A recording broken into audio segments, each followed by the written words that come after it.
Hey guys, it's Dr. Justin Marchegiani. Welcome to the Beyond Wellness Radio podcast. Feel free and head over to justinhealth.com. We have all of our podcast transcriptions there, as well as video series on different health topics ranging from thyroid to hormones, ketogenic diets, and gluten. While you're there, you can also schedule a consult with myself, Dr. J, and or our colleagues and staff to help dive into any pressing health issues you really want to get to the root cause on. Again, if you enjoy the podcast, feel free and share the information with friends or family, and enjoy the show. Hey guys, it's Dr. Justin Marchegiani here. I am with Dr. Terry Wahls. Really excited for today's podcast. If you don't know about Dr. Wahls, she has an amazing history of recovering from multiple sclerosis, which is a serious, debilitating autoimmune issue, using natural medicine, functional medicine principles, nutrition, supplementation. So we're excited to hear her story. She is a professor at the University of Iowa College of Medicine, and she has a powerful story. We're going to dive in and we're going to look at the things that have helped her, as well as the patients that she sees, and talk about her upcoming studies as well, and see if maybe you're a good fit to be in that study. Dr. Terry, welcome to today's podcast. Hey, thank you so much for having me. Excellent. Well, I'd like to just start off with your story. Let me just pull this up real quick. I want to show a picture here, if we don't mind, just because I think picture's worth 1,000 words. I'm going to pull this up on screen so you guys can see it. So 2007, here you are.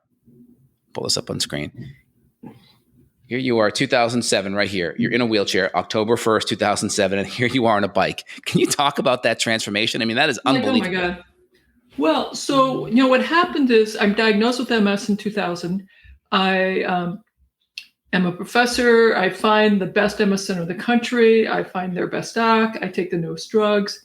And within 3 years, at age 48, I'm in a tilt-recline wheelchair. It's progressively more difficult to sit up. I'm having more and more trigeminal neuralgia. I take mitoxantrone, which is a form of chemotherapy. I take Tysabri, the new biologic drug that we're also excited about. That continues to decline. Then I'm switched to CellCept. And that's when it's very clear I'm on track to become bedridden by my illness. And I go back to reading the basic science.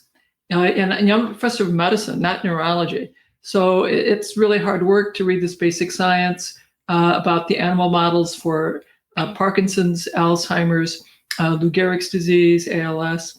There really isn't a whole lot of stuff about progressive MS in the animal science world. But I decided that mitochondrial dysfunction is what's driving disability. And so I create a supplement cocktail for my mitochondria, slows my decline. I can tell when I take my supplements, my fatigue is not quite as severe as when I don't take my supplements. But, I'm thrilled. And I know that with progressive MS, secondary progressive MS, functions once lost will not come back. And I can still use my hands. I can still feed myself. I can still wipe my own butt. And those are really valuable things. My chief of staff calls me in to say, Terry, we're going to assign you to the traumatic brain injury clinic. You'll start in January, so 6 months into the future. He describes the job, and I know that I'll be seeing patients without residence. I'll be examining the vets myself, writing the notes. And when I tell Jackie, she says, Terry, there's no way you can do that. And I'm like, well, I know. And so in January, I'll go to that clinic. I'll either do the job or I can't, and then I have to finally apply for medical disability. 2 weeks later, in the packet that for the research that I was having to review for the Institutional Review Board is a packet for a study that uses electrical stimulation of muscles in people who are paralyzed, who are never going to walk again. And they want to extend the study because people don't want to stop. So super interesting. And I asked my physical therapist if I can try that. He said, it's electrical stimulation of muscles. We call it E-stim. It's for athletes. I can certainly grow bigger muscles for you, but I don't know that your brain can talk to the muscles. I might be putting more weight on your legs that you cannot use, and it'll be even harder to take the few steps that you can now take. But he gives me a test session. It hurts bad. Really bad. But when it's over, I feel great. He says it's probably the endorphins. And so we add the E-stim to my little tiny mat exercises that I'm doing before going to work. That's just 10 minutes. That's all I can tolerate. And at the same time, I discovered the Institute for Functional Medicine, and they have a course on neuroprotection. PowerPoint synchronized audio, big notebook of cases. And I order that, and I work my way through that course, and I have a longer list of supplements. Now, mind you, I've been on a paleo diet for 5 years. I have an increasingly complicated bunch of supplements I'm taking. Is this 2007 or 8? What year are we in now? 2007. Okay, so this is wheelchair. This is where you're making the transformation. Okay. Right. And I can sit up 10 minutes. If I sit up longer than 10 minutes, I can't function. And I'm flat in bed for 36 hours. So, and I didn't appreciate this at the time, but that meets the definition of being bedridden. Wow. If you can't sit up longer than 10 minutes. But fortunately, I was just beginning to have brain fog. And so it was very clear I was on track to become bedridden, probably demented eventually. And because my trigeminal neuralgia was harder and harder to get to turn off, I would likely have it turned permanently on. And once it's on, light, sound, a breeze, light touch trigger the pain. Moving my tongue triggers the electrical face pain. So if I try to speak, I get a jolt of pain. My head pulls down to the right. Occasionally it's to the left. And so when the pain is turned on, within a few hours, it's so intense. I'm going, and if I'm trying to talk, it would come out like this. Because as soon as I move my tongue, I get this jolt of pain. So it's horrible to experience and traumatic for my kids to watch me have that level of pain. And so, in 2007, I've got this really, really grim future. Bedridden, demented, dying with intractable pain. And I redesigned my living will, my medical durable power of attorney, so that if I get to the point where I can't swallow and I'm unable to communicate, there'll be no IV fluids. So, there will be a final solution to my pain. Right. And I discover I've already been doing the paleo diet. I've been doing supplements. I've been adding e-stim, and that's what I've been doing in the summer and fall. And then I had this really big aha. And now I laugh at myself that it took this long to have the aha. Like, what if I redesign my paleo diet based on the supplements that I'm taking? And figure out where those nutrients are in the food supply. Because I'd probably get more things that are good for me that, science hasn't even named yet. So, that's more research to get that figured out. And I have this new way of eating, December 26, 2007.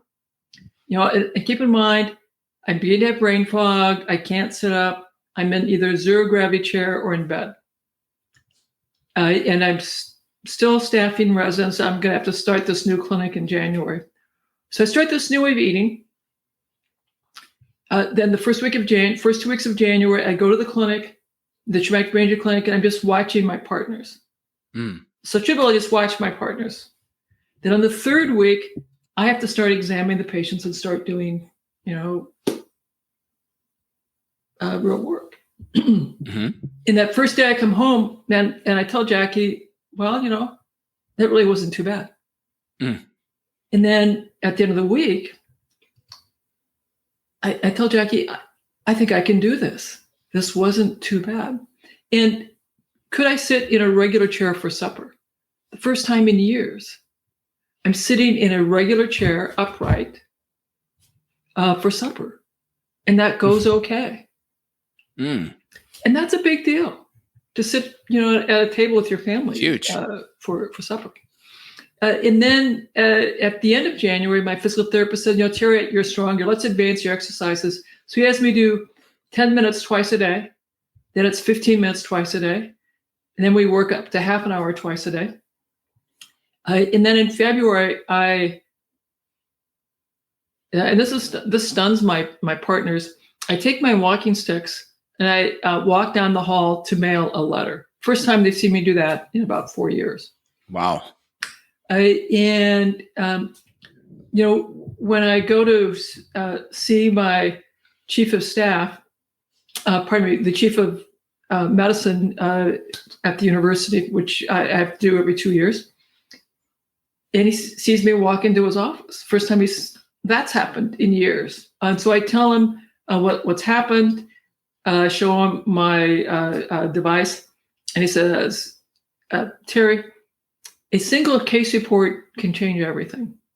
He wants me to get a case report written with my treating medical team, which I do. And then once we get that going, he calls me back and says, now I want you to start doing clinical trials. And he gets me the mentors, and we start doing those clinical trials. Wow. And then, so this all sort of begins, these conversations I'm having with him in April. And then in May, a couple weeks later, I have it in my head that I want to try riding my bike.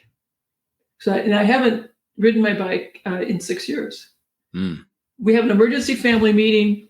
Jackie, my wife, tells my 16-year-old boy, 6'5", Zach, you run alongside on the left. And she tells my 13-year-old daughter, Zab, you run alongside on the right, she'll follow. And we get in position. And I get on my bike and I bike around the block. Now that 16-year-old boy, that big 16-year-old boy, he's crying. The 13-year-old girl, she's crying. Jackie's crying. Wow. And of course, when I relive that moment, I still cry. Wow. Unreal. Because that is when the future could come back. Because who knows how much recovery might be possible. So I bike a little more every day. And then in October, Jackie says, I've signed you up for the Courage Ride. It's 18.5 miles, hon. And however far you go will be a triumph. And so once again, when I cross that finish line, everybody's crying. My kids are crying. Jackie's crying. I'm crying. And I still cry thinking about what that meant, because it's like, okay, the current understanding of progressive autoimmune diseases is incomplete. Who knows how much recovery might be possible? And, that's why when Dr. Rothman said, Terry, we have to have you test this in others. And the question is, can other people do this complicated stuff that you're doing?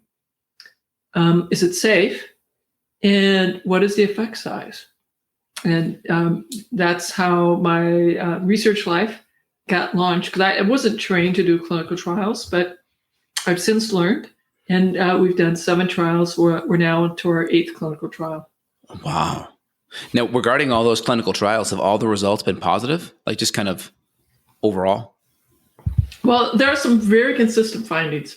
The first one is people can do it. So a big part of the question is, can people, so the first study was very complicated, lots of changes, diet, supplements, meditation, exercise, electrical stimulation, muscles. And people who are severely disabled, who are between cane and walker, very severe disability, and they could do it. They remarkably changed their diet. I added the meditation, the exercise, the supplements, the e-stim.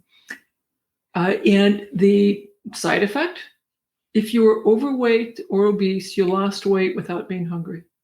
And they lost a lot of weight. So I have to have safety reports to the research review committee, the Institutional Review Board, known as IRB. So I kept having to send them safety reports every 6 months. And in every trial that I've done since, if you're overweight or obese, you lose weight. Every single trial that has happened. And so far, in every single trial, we've not had any serious adverse events that were related to the diet. People do occasionally get hospitalized for things like motor vehicle accidents, scheduled surgeries, but my review committee agrees that that is not related to the study interventions. Now, when you're applying a lot of this data, real quick, it's easy when you have a drug, right? You just say, okay, you double blind, you placebo control. The problem with functional medicine is that you're applying so many interventions. You know, you work with a functional medicine practitioner like yourself. You're maybe the water's cleaner, you're adding meditation, some movement, you're improving sleep, maybe you're getting some sunlight, maybe you're applying some sauna, maybe you're doing some e-stim. How do you know which variable is the big needle mover? And is it different for each person? And does conventional medicine, does that hold them back from jumping onto this research? Because you can't isolate the variables specifically, or can you? Let me address that. So the first study, the question was, could people implement this complicated regimen? So that's a feasibility. And the answer we got is yes. People, 95% of the days, people were adherent to the diet. They had, the supplement use was quite variable. There was 13 minutes a day of stress-reducing practices and 20 minutes a day of exercise. And people who were profoundly disabled and 60 to 70 minutes of electrical stimulation every day. So people implemented it. So that hit the feasibility. Then safety, I've already told you the biggest adverse event was you lost weight if you're overweight or obese. And we saw that blood pressure improved, blood sugar improved, and lipids consistently improved in that first study. Now, the criticism is we don't know what the mechanism is. Now, the good news is I have a freezer of blood. And so what I would like to be able to do is to go back and begin analyzing the freezer to say, what were the molecules that changed? And so I'm beginning to look at doing that, analyzing those molecules. And so we can begin to understand what are the molecular mechanisms. Now, from a functional medicine perspective, you and I know that everything in our physiology is connected. Mm-hmm. The hormones, the toxins, the nutrition, mm-hmm. the exercise, the sleep. And so we know that it's very arbitrary and incorrect to say there's only one molecular pathway is mm-hmm. being manipulated. And that, of course, the fact that I have not yet been able to analyze the molecules is a hindrance towards this being accepted. So when we can go back into our freezer and analyze the molecules, that will be helpful. I keep writing grants trying to investigate the multifactorial approach that we use. But because I have gotten so many criticisms for this complicated regimen, we then went from my multimodal, doing exactly what I've done for my recovery, to just studying diet. So then we did some small pilot studies, just studying diet, and we're still doing studies, studying diet. And I'm now writing grants proposing to study diet plus exercise because of the synergy of the power of exercise plus diet. In my clinical practice, when I see folks, I will tell them that the more interventions in terms of their lifestyle that we can do, that they can implement successfully, the more improvements to the physiology they will experience. And we talk about how to successfully make behavior changes because, people taking drugs, even doing just a drug, 80% of the people will take the prescribed drugs for about 80% of the time. Even if all I ask you to do is take a pill every day, that's hard to remember to do, to fit into your life.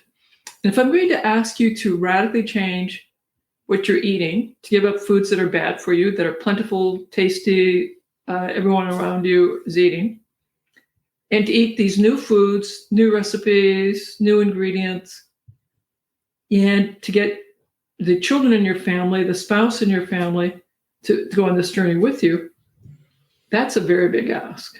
Right. So that's a much more complicated decision. And furthermore, if you look at beginning in World War II, we began to outsource meal preparation. Mm-hmm. We began eating in restaurants. We began eating fast foods. We began buying foods that someone else have cooked. So canned foods, boxed foods. Yep. You could get a meal and open up the box and boil the noodles, add the sauces, and it's convenient. It's cheap. It saves us time. It saves us money. And so fewer and fewer people know how to cook using ingredients. Fewer and fewer people are cooking anything at home. And the result is the nutritional quality has steadily gone down. The intake of food-like chemicals have steadily gone up. Yep. And our nutrition is compromised. And if you go look at Michael Pollan's book, Omnivore's Dilemma, he talks about that post-World War II, we were spending about 18% of our income on food, and now it's down to 9%. So we've cut down the amount that we invested in quality food. It's cut down in half. And we obviously know the pesticides and everything else. You can imagine the nutrient density has probably dropped as well. Correct. And if you look at the nutrients in food, you can look at apples, hamburgers, chicken. There's another ingredient that the USDA looks at. And they look at the vitamin and mineral content of these foods. And it has steadily declined over the last 75 years. So we're eating fewer vegetables. And the mineral and vitamin content in those vegetables are steadily declining. 100%. And just to echo on that, Joel Salatin came on my podcast a few years back. He runs Polyface Farms and he does a lot of pasture raised eggs and meats. He compared his pasture raised eggs to the conventional eggs at the store. He tested it for folate. His eggs had 20 times more folate than the conventional eggs. How about that? Yes. So, and then the other thing I can have your listeners think about, if you imagine what it costs to build your home, mm-hmm. in terms of time and dollars. And so you've built your home, storm comes through, wrecks your home. Flood, windstorm, so now you have to repair it. We all know it's going to cost me more dollars mm-hmm. to rebuild that home. I'll have to take away the trash, clean up the site, and rebuild it. Mm-hmm. If my brain is being damaged by my multiple sclerosis and I have to rebuild the damaged brain, the spinal cord, the cranial nerves, or the peripheral nerves, if I have an autoimmune disease attacking my peripheral nerves, or cancer chemotherapy that attacked my peripheral nerves, it's going to take a lot more nutrition for my immune cells to come in, clear away the damage, and then a lot more nutrition to rebuild anew the peripheral nerves, spinal cord, cranial nerves, and brain. We have to have better than good nutrition that you need to maintain good health and healthy aging if you want to fix problems. You can't waste any of your calories on empty processed foods. You can't. Totally. You need all those calories to have the building blocks to clear the trash and rebuild you. Exactly. And then when I explain this in those metaphors, a light bulb goes on. People get it. So that yummy, delicious food is robbing you of what you need to rebuild you. 100%. Now, I wanted to highlight a couple of things. As on your Wahls protocol, you started off with the paleo template and then you made some modifications. It seems like you really emphasize more of the sulfur-rich vegetables, which are important for detoxification, obviously nutrient density, more of the leafy greens. You put more emphasis, a little bit more on the organ meats and fermented foods. Obviously you cut out even things that, your paleo diet things, right? You cut out your grains, your dairy, you cut out your beans, your lentils. Did you also cut out eggs too initially? Yeah, I did. And so let me sort of explain all of that. Yeah. In my healing journey, I discovered that eggs, I have a severe reaction to it. It turns on mm-hmm. my trigeminal mm-hmm. neuralgia. Mm. And when I first started, and so if I eat an egg, which I love, eggs are so delicious, but if I eat eggs, it turns on my face pain. So I'm careful to not eat those. When I started doing my clinical trials, the IRB required me to use my protocol, my diet, and so we had a big debate over eggs. So, well, can you eat eggs? I said no. I said, well, then you can't. Yeah, we're requiring you to use your protocol. So my first study was exactly my diet, my supplements, the exercise, stim, everything. And then the next round of studies are based on the preliminary data from the first study. So we continued to remove eggs. And I could, in my clinical practice, I tell people, we either have to test you for food sensitivity for eggs, or we take the eggs out, preferably for 3 months, and then you can try the egg yolks, see if you tolerate them. If you do, then we could try the whole egg, see if you tolerate that. And you do the yolk first because the yolk doesn't have the proteins with more of the fatty acids, right? And it's the proteins that are more allergenic. It is the proteins that are a problem. And I acknowledge that eggs are a superfood if you tolerate them. Mm-hmm. They have choline, all those vitamins, the essential fats. It's just fabulous nutrition if you tolerate them. If you have an abnormal immune response, then not so good. Plus, imagine good, healthy cholesterol has to be a good building block for that myelin. Because with MS, just for listeners that are following, Dr. Wahls had multiple sclerosis, which is an autoimmune condition primarily affecting the myelin sheath that covers the nerves and the central nervous system. Mm-hmm. And so it makes sense that if we're attacking that immune-wise, you want to get to the triggers that are causing and provoking the immune response, but also provide more of the building blocks to help the raw material. With that house analogy, you're going to need more of those building blocks. Yeah, and there's a really interesting study in the mouse model of MS. They saw that compared to the little mouse that had the experimental autoimmune encephalitis, compared to the healthy controls, that their blood cholesterol dropped by about 25% when they developed the MS equivalent. And so then they supplemented the mice with cholesterol, and it reduced the severity of the disease. Super interesting in that the additional cholesterol did not increase the blood cholesterol. And so super interesting. Their conclusion was, well, maybe cholesterol is not the boogeyman that we think. And I absolutely agree with that. Cholesterol is a key constituent of myelin. It's a key constituent of cell membranes. We absolutely have to have that. Now, if your cholesterol becomes extremely elevated in the 300 range, yes, that's a problem. I don't want people to have cholesterols over 250. Mm-hmm. But I also don't want them to have cholesterols below 200 because then it becomes hard. It becomes hard to make your vitamin D. It's hard to make your sex hormones, your cortisol. All sorts of things become problematic. Now, when you look at conventional medicine, right, and you look at the medications that they have, I mean, most of the mechanisms involved immunosuppression, modulating immune response, or reducing inflammation in some way, shape, or form. But they're kind of ignoring the root cause of how the immune system got so far out of whack to begin with. Can you just kind of draw a line between, because you're looking at this condition totally differently. You're like, how are we getting to the root of how this came about, where they're just trying to band-aid things and hoping they can prolong time and manage the disease progression, i.e. slow it down. But eventually you're going to get in that wheelchair. Eventually you're going to have all of these issues where you're like, no, it doesn't have to be that way. We can actually stop it and then accelerate the healing. Can you just compare and contrast the both? So the conventional drug development focuses on a single molecular pathway. Mm-hmm. And what can I do to interrupt that single molecular pathway? Works super well for understanding physiology. And it's been working well for making a drug that can affect that single molecular pathway. Then you have to have a biomarker in the MS world is, can I reduce the number of new enhancing lesions? And you have to show 2 studies where you've done that.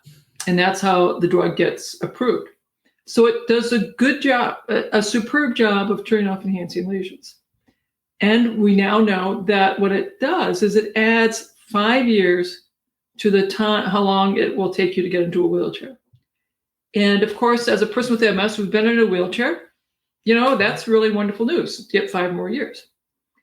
It doesn't stop the progression. It doesn't stop anxiety, depression, cognitive decline.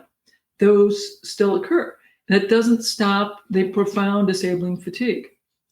Now, let's contrast that with studies about diet.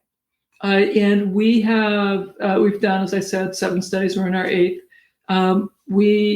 My lab did what's called a network meta-analysis that looked at all the diet studies that had fatigue or quality of life as an outcome and used diet. 12 studies, total of 608 patients. They looked at low fat, Mediterranean, anti-inflammatory, paleo, ketogenic, fasting, calorie restriction, and the usual diet. And for fatigue, it was paleo, Mediterranean, and low-fat diet were the most effective, with paleo being about 40% more effective than either Mediterranean or low-fat. And for quality of life, it was paleo and Mediterranean that were effective, with paleo being twice as effective as the Mediterranean. You can look at exercise, and exercise also is helpful for reducing fatigue, improving quality of life. So paleo is more effective than Mediterranean. Do you think that's because of the higher quality saturated fats? Do you think because Mediterranean maybe still ate some grains and things like that? What's the difference in that? So this is a great question. I like to think of this as and I tell this to my patients. Standard American diet has about 250 grams of carbs in it. A Mediterranean diet probably has about 120 grams. Yep, I agree. Of carbs in it. A paleo diet would have about 100 grams of carbs. A ketogenic diet, a medium chain triglyceride ketogenic diet will have 50 to 80 grams. A ketogenic diet based on olive oil or dairy fat will have 25 to 30 grams. So a Mediterranean diet, clearly much better than a standard American diet. Absolutely. And then if you take out gluten-containing grains, you reduce a bunch of the inflammatory components. And if you also go dairy-free, now you really look like Wahls level 1. Bingo. And so that's another step up. And then when you're ready, you can go paleo, focus in on the organ meat, the fermented foods. And then, again, depending on the circumstances, I may encourage you to go lower carb still and think about a ketogenic diet. My current preference is an olive oil-based ketogenic diet because I think olive oil has, there's so many studies showing the benefits for cancer, heart disease, and for cognitive decline to add additional olive oil. So that's my preference. A lot of the conventional ketogenic diets, if you're out there Googling them, are heavy into eggs, which may be okay, and very heavy into dairy. Dairy, they can be. That can be a problem I see too. And that can be a problem that people may have unrecognized casein sensitivity. And if you look at some of the earlier Atkins stuff, he put a lot of aspartame and soy protein in some of his bars. So there wasn't really the differentiation on the qualities of protein, or even going organic and that stuff. I think there's been some evolution of that over the last decade or so. Of like, okay, there's got to be quality. We learn. We keep improving. And so the conversation is with you and your family. Which of these dietary patterns will appeal most to you, given your culinary preferences, your cultural preferences, and that you think you and your family can do? If the family says, you know what, I can do the Mediterranean, but man, I just can't do paleo. I'm like, okay, then let's do that. Or the people I saw at the Iowa City VA hospital, when I was doing the therapeutic lifestyle clinic, we saw people who were disabled, not working, living on food stamps. I taught them how to do Wahls level 1. And we could teach them how to do this. Yes, it was a little more like a gluten-free Mediterranean diet, and that was affordable. And here in the Midwest, there's too many deer, so a lot of communities have controlled deer shoots, so people could go to their community lockers and get as much free venison as they wanted. And so this became affordable. People living on food stamps could implement these diets. And they saw remarkable improvements in their health. That's great. Now, I've seen some patients too that have severe autoimmune issues. And I know you're a big fan, and I am too, of eating good, high quality, nutrient dense vegetables, sulfur rich foods. We know they play a major role with detoxification, micronutrients. But there are a lot of people talking about a carnivore diet being very helpful for severe autoimmune issues. What's your take on that? So I know I've been speaking with the carnivore community for many years. And I've been asking them, please write a case report. Please write case series so we know which patients are helped, what are the adverse events, and how to monitor these folks. So far, they have not published a case report or a case series. And we've offered to help them with that. My team would even, we have medical students who would love to write that up, but for whatever reason, they've not done that. And then I talked to them about doing a single arm feasibility safety study, again, prospectively put them on so we could see what the adverse events were, how to monitor, who the right people are. They have not done that. The result is they talk a lot, but there's no published peer-reviewed literature.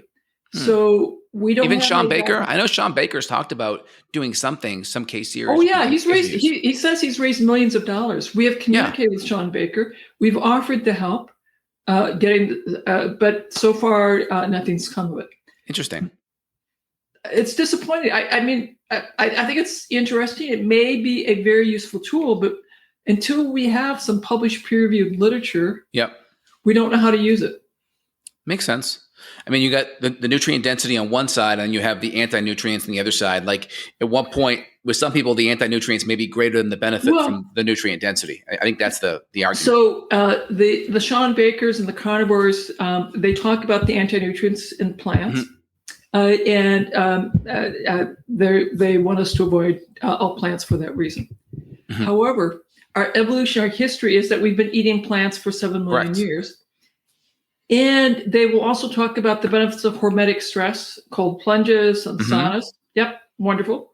The benefits of high intensity interval training and strength training. Yep, we agree. But they don't want to hear about the benefits of hormetic stress from plants. That having these toxins in small doses give our phase 1, phase 2 boost. Improve the efficiency of how our cells do the biology of life, which is why I stress the goal is 200 different plants in a year. Lots of different plants. I don't want you eating a huge amount of the same plant every day. Kale, a great green. I really love it. But if you ate kale every single day, those anti-nutrients in kale could become toxic eventually.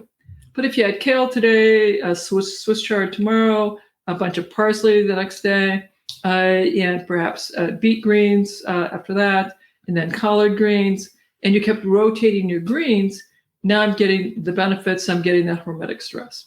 And for 200 different plants, pretty easy to do if you're eating a wide variety of spices and teas and rotating your vegetables. And also cooking those foods are going to break down some of the anti-nutrients, whether you're steaming them or sauteing them. A big raw salad is different than putting them in a crock pot or a stew or even sauteing them. Yes, absolutely. Absolutely. So if you have a hard time, that's a good option. And in terms of how much fermented, how much raw, how much cooked, then I talk about, are you pooping rocks? Logs, prickly logs, smooth logs, snake, pudding, or tea. And if you're having rocks, you need more fiber, so more raw and fermented. If you're having pudding and tea, you need less fiber, so now you need just soups and stews. That makes sense. Now, your first book, you talked about it in Wahls Protocol, and then you went to, I think it was your Minding Your Mitochondria, where you talked about more about some of the supplementation. What are some of your big 3 or big 5 things that you have implemented yourself personally or with patients that have really helped accelerate the healing, accelerate the mitochondria? What are those big things? Well, I want people to improve their diet to the pace that they can do that. And then that's foundation. That's foundation. And then if you exercise, you're going to make more nerve growth factors. And we need the nerve growth factors to drive the cells to do the repair work. And so the more exercise you can do, again, moderate intensity followed by recovery period, the better. Does it matter for resistance training or just like a zone 2 kind of cardio? Is there any preference, a balance? Oh, actually there is. We know that balance training, where you are working on standing on one leg, good leg, then your weak leg, super helpful. Strength training, super helpful. Cardio, super helpful. And flexibility. So those are the 4 big components. The next most important thing is you have to enjoy. You must be enjoying what you are doing. And so I stress enjoyment first, that we find things that you enjoy doing. It can be walking, skiing, biking, swimming, dancing.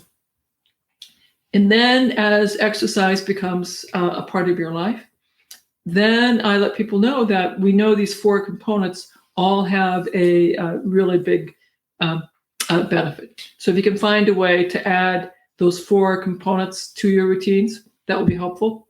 But absolutely the most critical is it has to be fun, so you'll keep it up. 100%. That makes sense. So getting back to the supplements, what were those big 3 or big 5 things that really know your vitamin D level? Get your vitamin D to the top half, and be sure that you're getting a tan as well. So at least 50 or up, 50 to 70 or so? 50 to 80 is ideal. And it has to be some from supplements and some from sunshine. We know that getting your vitamin D through sunshine is more effective than getting your vitamin D through supplements. And that's super interesting. I do both. I give people supplements. I tell them I want to be sure they're getting a tan. We also know that fish oil, super helpful. 2 to 4 grams of fish oil associated with lower rates of relapse and slower disability progression. Any preference with cod liver oil or different types of fish? Well, grass-fed.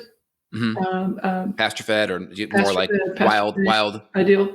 And then ideally small wild-caught fish. And a mixture of cod liver oil, fish oil, krill oil, DHA oil, according to what people are comfortable with. If you're using cod liver oil, you're going to get some fully formed retinol or vitamin A.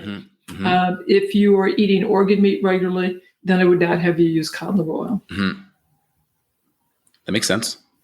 So we have vitamin A, vitamin D. And then I want people to have vitamin K2. K2? That's going to be good with the D? Go with your D, you'll get more calcium into your teeth, bones. And in the animal models, vitamin K2 is super important for remyelination.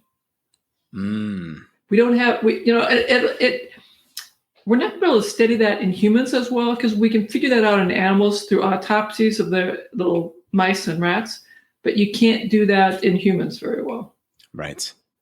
That makes sense. So it'll be harder to tease. Anything else? Any CoQ10, PQQ, any like curcumin or things like that? So these are all the things that are super beneficial to have. Curcumin's helpful. CoQ is helpful. NAD is helpful. Resveratrol, quercetin. But I'm mindful of supplement fatigue. So I will look at the individual's comorbid states, anxiety, depression, insulin resistance, hypertension, obesity. And so we'll have the core, and then I focus on the comorbid problems, and we'll supplement to address those comorbid problems. That makes sense, because you talked about the autoimmune MS aspect, and then you kind of drew that line between a Mediterranean diet doing better than kind of a paleo template. And we also know the advanced glycation end products and that insulin resistance can also irritate the nerves too. So we're trying to, 1, decrease the autoimmune response on this side, but also 2, not be glycating all these nerves and creating all this oxidative stress as well. Is that fair to say? Correct. And we want to make these diet changes as a family. So if what the family can do is a Mediterranean diet, that's fine. We'll have the family do that. And then you can decide, you could make it a little bit more tweaked to be more paleo-like. And then the family gets into, like, they can do a paleo diet, but I want to be lower carb myself. And so I'm going to be a little more like a keto. So you can have, as a family, you want to agree, what are the things that I don't want to have to see because it's too tempting for me.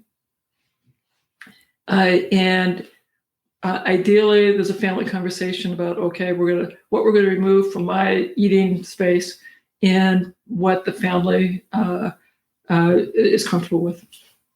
That makes sense. Makes a lot of sense.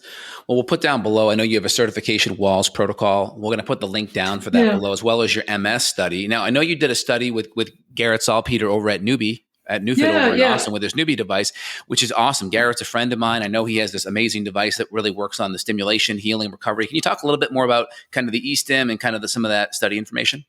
Yeah, and let me comment on that. So for people who have motor disability now, exercise is super important to get that function back. If you can add electrical stimulation of muscles, you can shorten the time to recovery, and you can deepen the amount of recovery. So in my clinical practice, we really encourage the use of eStim for anyone who has a weakness in either hands or their legs, foot drop. Very, very helpful. Are you just applying that on the muscle belly and then just having them do simple movements? How much are you increasing that? What we do is we identify hot spots where the nervous system is not working quite as well. So you're scanning it? We're scanning it. Then we put the electrodes on and have them exercise with current. That will let them get a bigger electrically driven exercise plus the volitional exercise, and it really accelerates the recovery. Excellent. Very good. Well, we're going to put links down below here. Can you talk about the study? You were talking about participants that could be a good fit for the study. So for anyone with relapsing remitting multiple sclerosis between the ages of 18 and 70 who live in the United States, Mexico, or Canada, and are willing to be randomized to either a ketogenic diet, a paleo diet, or continue their usual diet, we want to have you, because I can't change the standard of care without a randomized clinical trial. And for those of you who are practitioners, that is physicians, chiropractors, a movement professional, health professional, we have a certification program that is all done in the virtual space. And we'd like to train you. So you can use VIP for discounted application fee. And if you would like to have a copy of our research papers, you can go to terrywahls.com/papers and get a copy of that. Again, it's terrywahls.com/MS study for the research, terrywahls.com/certification for health professionals, and we'd love to get you trained, and terrywahls.com papers for access to copies of our research papers. And I put the links in the descriptions. If you guys are driving or exercising, don't worry, just click down below and you'll see the links there right below. Well, excellent, Dr. Wahls. Anything else you want to leave the listeners with? Anything in the last tidbits at all? I used to think that the most important conversation was about which diet people should be on. Mm-hmm. And now I understand the most important conversation is about how we grow their motivation, because it's work to change habits. It's work to extinguish behaviors that I want to stop. You can ask anyone who's trying to get rid of smoking or alcohol, or that you want to stop eating all those yummy, delicious foods that you know you shouldn't have. That's hard because we have craving. So now I understand the most important conversations about what we can do to grow motivation to do the work of extinguishing the undesirable habits and do the work of growing the desirable habits.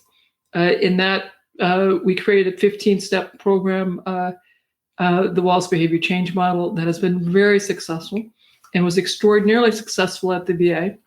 So they came, met with me several times at the National VA office and used several of these concepts in their whole health clinic.